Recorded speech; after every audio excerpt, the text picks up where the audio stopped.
Ne priešai tarp savų, o nekompetencija tarp savų.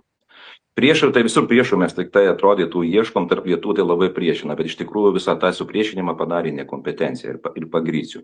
Tai jeigu tik trumpai atsakant į tavo dabar šį vaizdą, ar ne, parodytą, tai taip, jisai iš vakarykščio nacionalinio saugumo gynybos komitetų posėdžio ir va, gerbiamas Valdas, jisai komitetų narys, irgi buvo visą kadenciją, jisai dabar turėtų pasivertinti ir pasakyti, ką aš atkartosiu vakar, kas vyko SGK komitete, ar Valdas galvoja, kad tokį įvykį prigyvena.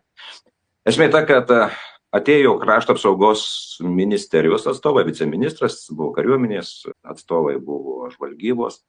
Ir aš galvojau, kad vakarykštė tema tam ir skirta, kad mums nacionalinio saugumo gynybos komitetui pirmą kartą pristatys būtent akcentus, sudėliojant visus faktinės aplinkybės, kodėl būtent pasirinkta Kapčiamiesčio teritorija, kaip poligono plėtros teritorija, apie kurią mes dabar šnekam. Tai mums posėdis net tam nebuvo organizuotas. Čia jį sušaukė opozicija dėl žvalgybinės informacijos, kaip tu, Arnai, pasakėjai, priešiškų valstybių veikla ir taip toliau.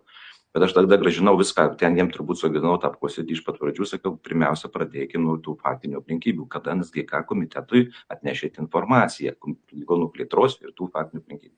Jie neatnešė. Sako, tai va, pradėjau rodyti mums, viceministras berods popierius ten, taip pat iš tolo, tai va, informaciją jūs turit. Ten mačiau, ta pati informacija, ką mes matydavom iš žiniasklaidos. Tada komitetų visi nariai susidarėm, tai kur ta oficiali. Biuro paprašym, biuras nieko negavęs, po šiai dienai mes neturim, sako. Tai sako, tie atstovai, krašto apsaugos ministerijos ir taip toliau, sako, tai VGT tai gavo informaciją. VGT mes sakom gavo, o kur nacionalinio saugumo gynybos komitetas. Ir tie tų langelių rodo, į mano pusę irgi aš mačiau tie kažkokius langelius spalvavę. Tai berods iš socialdemokratų kitas kolega, kuris sėdėjo gale kito stalo, sako, tai atsukit bent ir mums tą lapą, mes jau pradėjom šiek tiek šaipytis, ar ne? Sako, kada atnešit informaciją į nacionalinio saugumo gynybos komitetą, nes tai yra pagrindinis komitetas, kuriame ir formuojamos visa politinė kryptis gynybos. Ir sakom, tai, kas dabar tais daroma viešoje erdvėje ir taip toliau, tai jūs turite seniai susivokti, kad pirmiausia reikia šitą informaciją atnešti į Seimą. Pirmas dalykas, aišku, į nacionalinio saugumo gynybos komitetą, kurį išdiskutaus galėtume mes eiti į viešumą ir kalbėti, ar ne, politinio sprendimo svarbą, arba ką reikia taisyti ir taip toliau, bet jūs net netnešėte. Dairėsi, taip toliau, bet tai mes atrinkom, viskas čia gerai, taip toliau, tai jūs atrinkote, sakom, kaip jūs, kur įstatymo projektas, jie nešiau įstatymo projektą ir sakom, pagal kokias jūs kriterijus dėliosite, mes turim viską žinoti ir daryti bendrai, nes vis tiek tai čia bus parlamente. Ir NSGK komitetas vienas svarbiausių tų institucijų, kurių dėka mes vienu žodžiu nuo kur kitokio sprendimo prieisim. Vėl ten visi komitetų nariai lygiai tą patį ir sako, tai kur ta informacija? Gavomės taip, kad ir ministrų nebuvo krašto apsaugos, įsivaizduoti šitame klausime. Tai priėmėm sprendimą, kad atneš. Dar bus vienas posėdis, nuo kurio turėtų prasidėję viskas iš pačios pradžios. Surinkta informacija, žvalgybiniai argumentai, kodėl reikia kariuomenė ir taip toliau. Ir NSGK, kai visą laiką būdavo, tai būdavo būtent nuo startas, nuo kurio ir prasidėdavo visi svarbiausi klausimai. Čia dar kelias tokias aplinkybės. Gynybos klausimai jau kalbame po karo Ukrainoje tematikos fone, ar ne, kad gynybos tema kalbam jau keli metai. Vos ne kasdien. Tikrai žmonės turi pilnai informacijos daug. Kokia mūsų padėtis, kur mes einam kryptis ir taip toliau. Mes pirmą kartą istorijoje turim daugiau negu 5 BVP biudžetų.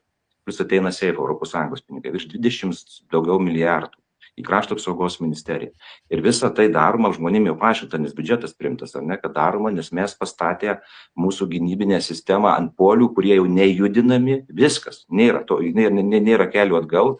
Nes taip mes pasiruošę gintis, tai yra pirmas polis, tai yra Lietuvos kariuomenė, kuri nusprendėm, kad turi būti būtent ir formuojama divizija, nes pagal NATO gynybinius planus visi ginasi divizijom, jinai dar sunkioji, turi atitikti viską ir taip toliau, viską jai darom. Žmonės žino, kas jai darom. Kad ir poligonų, viskas yra suderinta, tik tai viešoje erdvėje pateikta ir tik tai dabar ties vystymo procesas prasidėjęs, ar ne, gerinimas ir taip toliau, tai 22 milijardais. Antras polis, tai tarptautinis dėmuo, Vokietijos brigada, irgi išdiskutuota, viską žmonės žino. Ir tada piliečiai. Piliečiai irgi lygiai toks pats polis svarbus mūsų gynybinis elementų, nes vis tiek valstybė ginasi piliečių pagalba. Dėl to mes čia ir krašto apsaugos savanorystėje labai daug skiriam dėmesio šauliam, pilietis, pilitiniam ugdymui. Jis sakė, jokių būdų negalima šitų polių supriešinti. Ir tai yra mūsų, kaip sakyt, Didžiausia vertybė, ką valstybė šiai dienai turi, nes gynybiniai klausimai patys svarbiausi. Poligonas irgi buvo apsvarstytas ir pasakyta, kad reikia Lietuvai poligonų būtinai ir biudžetą tvirtina. Ir visos partijos pasakė, kad reikia. Tik nežinojom kur. Nes esmė tokia, tų teritorijų tikrai buvo žvalgytas ir tikrai sudėtinga, nes jeigu mes turim sunkią diviziją ir šaunant iš pabūklų reikia tam tikros teritorijos, visi šitą žinom, sakė, darykite labai atsargiai, nes esame jau nusvilę nagus, kada Žemaitija ėjo, žmonės pasipriešino, ir ten tikrai ten buvo labai neargumentuoti. Tada Tauragė Jurbarkas, atsimenat, buvo situacija, kai žmonėms praktiškai buvo poligonas subraižytas taip, kad ribojosi su tvora kiemų. Per kapinės jau ir taip toliau. Bet vėliau viskas buvo taip sutvarkyta, kad tie žmonės, kurie labiausiai buvo nepatenkinti, viskas sutvarkė, aišku, jau buvo taip toliau. Paskutinio komiteto posėdžio metu praktiškai buvo tie, kuris greičiau tą poligoną, kur kitas visko prižadėjo, sutvarkė, buvo sudėliota viskas. Visi suprato, sutiko, bet kiek ten buvo darbo padaryta, baisu ir supriešinimas ir taip toliau. Ir mes sakėm, jau gink Dieve, daugiau tokių klaidų nekarto. Ir dėl to jau mes toliau vystome, žiūrėkit, ir milijardai ir taip toliau. Jau galvom, kad į šitą sistemą žiūrėsim taip atsargiai, taip atsakingai. Nes tikrai jinai plačiai žmonėms suprantama, žinoma ir suprato visi, kad politinės partijos irgi, ar ne, vos tik paslyst, tikrai turės ką pasakyti, kritikuos ir taip toliau. Dėl to darykit viską iškart kokybiškai.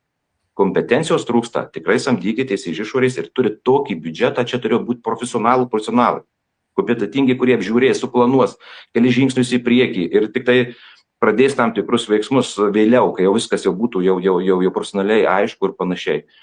Bet dabar šitas atvejis parodė, kad Dieve mano, tokia nekompetencija, supriešino žmonės, pradėjo projektą, kada pasibaigė Seimo sesija, paliko erdvę diskusijų. Tai aišku, židinys toksai iš karto paims mūsų propagandą apie priešiškų valstybių ir taip toliau. Visa tai mums buvo žinoma. Kodėl mes padarėm tokią milžinišką klaidą? Niekas nesuvokėm, kol vakarykščio posėdžio nematėm, ar ne, galvom, gal paskui, gal čia kažkas kažko žino, nes tikrai informacijos tikrai nebuvo. Niekur, ir net koaliciniai mūsų toj taryboje, niekas nediskutavom tą temą. Net NSGK komitete nebuvo poligonų klausimas diskutuotas. Nes gavom persikels galbūt į pavasario sesiją, o čia jie viską tą žvalgybą padarys, žmonėms sužinos kokią nuomonę, ir jie sutinka, jeigu sutinka kokiom sąlygom, gal jie nenori parduoti, kiti neturės, ką jie darys tais pinigais, nežinos, nes kiti sako, automobilių neturi. Gal iš karto priims valstybės sprendimą jau kokiam Lazdijų miestelį pastatyti namus, kaip su verslo atstovai, sakau, rastiniai namai su saulės baterijom, nes dabar viską valstybė dengia, net tikrai galėtų su gera vizualizacija pasakyti žmonėms, ar jūs imtumėt pinigus, ar jūs, pavyzdžiui, einat į tokį sodybą, ar jūs mes perkeliam ir taip toliau su nuotraukom.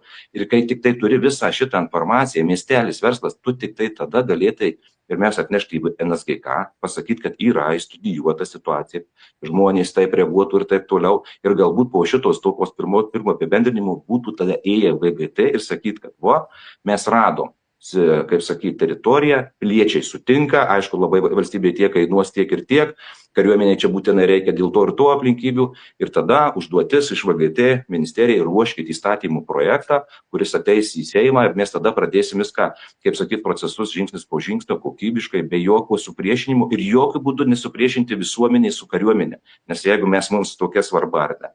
Tai žiūrėkit, po vakarykščio posėdžio visi šokę. Aš pats buvau irgi žaktelėjau ir man pritarė netgi koalicijos partneriai, ten komitete sėdės. Jeigu mes iki šiandien dienos, net jie nesuvokė, kad gal mums svarbu ar reikia, bet jiems irgi to pačio komitetui, aplinkybių, faktinios medžiagos, kodėl pasirinktas Kapčiamiesčio poligonas, būtent šioje teritorijoje, kodėl šiek tiek nepastūmė, kodėl neišplėtė tenais turimų poligonų. Ir tai, daug tokių. Net nesiteikė, net neatsinešė nei lapų, atsinešė tą, kur iš žiniasklaidos mes matėme. Ir tai aš jums pasakysiu taip, nekompetencija sėdi milžiniška aplink, ko gero, naują krašto apsaugos ministrą, premjerę, ko gero šitam lygmenį sėdi tas, kas turėtų nesėdėti. Jie gal kitose srityse stiprus, bet šitoj, prie tokio biudžeto, prie tokios atsakomybės klausimų ir tiek klaidų padaryta. Tai čia ne priešai, pirmiausia, reikia sakyti, Arnai, o nekompetentingi specialistai, patarėjai, ekspertai, aš nežinau, kas ten yra, kurie klaidina premjerę, krašto apsaugos ministrą, pakiša po baisilinio dabartis neapykantos arba supriešinimo, kai sakau, peiliu, ir nekalbant dar VGT, bet jau VGT tada taip tokių klaidų neturėjau daryti, bet tam žinai, VGT su tankais paskubėjau, su Embraeriais, dabar su poligonu.